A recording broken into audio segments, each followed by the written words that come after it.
Hello guys and welcome back to the 2023-24 SDPN NHL season previews. Today we're talking about the New York Islanders, a team that just barely made the playoffs last year but is hoping to be a solidified playoff team this next season. Do they have the strength to do it after their week off season? Well, we're going to find out by dissecting every part of the roster to see what's next for the Isles.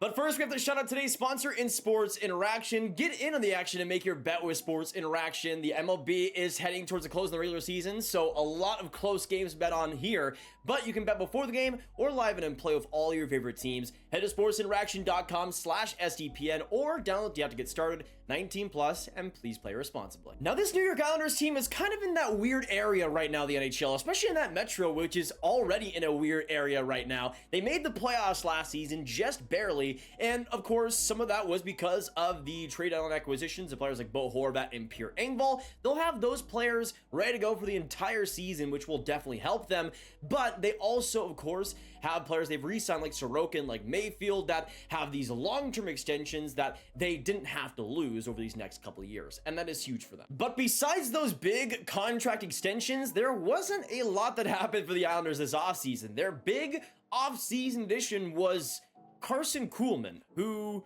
scored 4 points in 33 games with the Jets last year. If he plays for your team, that's probably not a good thing. So we'll see if he's actually on the forward group, but likely 13-14 forward. We'll see what happens there. As for the loss, there really was only one that they lost, and that was Zach Parise, who makes sense to get rid of, even though he brought some good veteran leadership and a solid rate, 34 points in 21 games, especially for how low his cap hit was.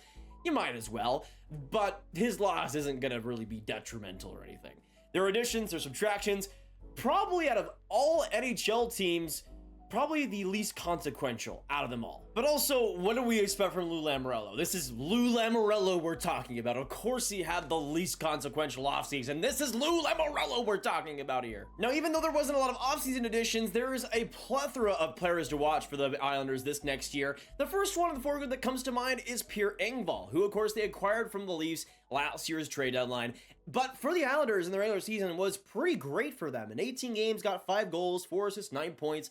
But it wasn't just about the production, it was also the way he was playing, how much he was driving play. It really felt like for him, he knew that it was one of his last chances to really prove himself as this established, solid NHL player. And with the Islanders, he absolutely did. Maybe there's a chance he does get maybe first line minutes, top 6 minutes, maybe on a first line left wing perhaps, but Engvall should be really interesting this next year if he carries over that production and carries over that play too. Now, going on to my second and third player to watch, I have 2 defensemen that could really make or break how the Islanders look defensively this next year. For my second player to watch, I first got Ryan Pulock, who had definitely a down year last year in every single way. He got 26 points in 82 games after having 21 points 56 games the year prior. This is a player to me that got a little bit more healthy, and that was good. That was a good step for him for sure.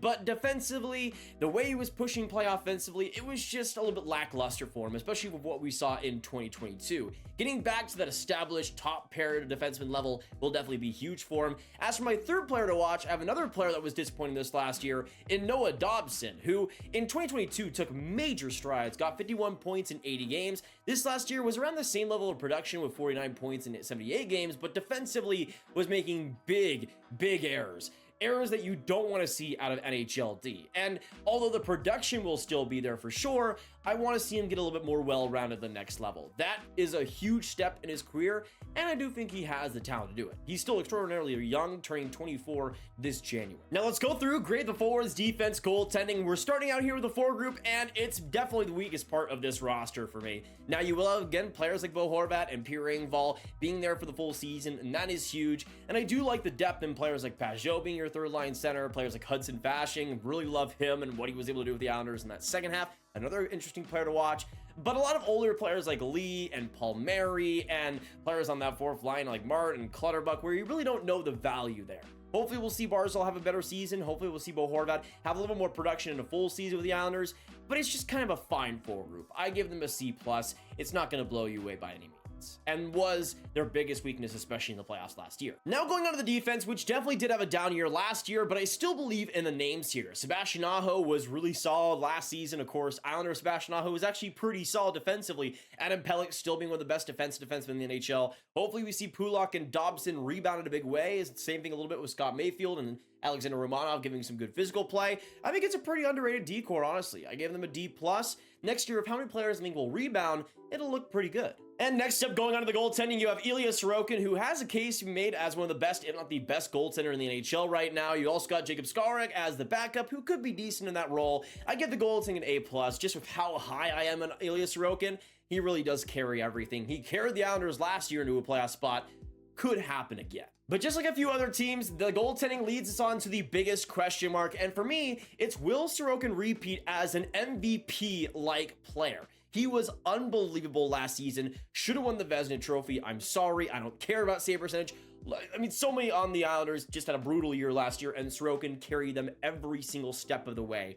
But to me, I think for the Islanders to make the playoffs, that still kind of needs to happen. Even if I see a couple players rebounding here and there, Sorokin will still need to be one of the best goaltenders. And to me, we saw how Igor Shesterkin kind of struggled a little bit last year at some points. Sorokin simply can't afford to do that this next year. The Islanders, I don't think, are as good to be able to survive that. To me, Sorokin still needs to be unbelievable, still needs to be one of the best goaltenders in the NHL. If he's not, they definitely miss the playoffs. Still, though, I see Sorokin being absolutely incredible, getting around that range, 93 to 96 points, 5th in the Metro Division. To me, the Islanders likely still miss the playoffs, but they're kind of in a Nashville situation where I could see them rising above, getting in that special spot with their goaltending carrying them in a lot of ways and making the playoffs. But a lot of it depends on the rebounding players. A lot of it depends on players like Horvat and Engvall coming up big for a full season. And to me, with how close that Eastern Conference is, especially with how good the Atlantic Division might be, I'm not sure if the wildcard spots are available for the Islanders to make it. But of course, let us know down below, do you see the Islanders being a playoff team? Can they be a playoff team again in that Eastern Conference? Let us know down below. Of course, hit that like button, hit that subscribe button, hit that notification bell if you haven't, if you're enjoying the season previews. 32 teams in 32 days. The New York Rangers are next.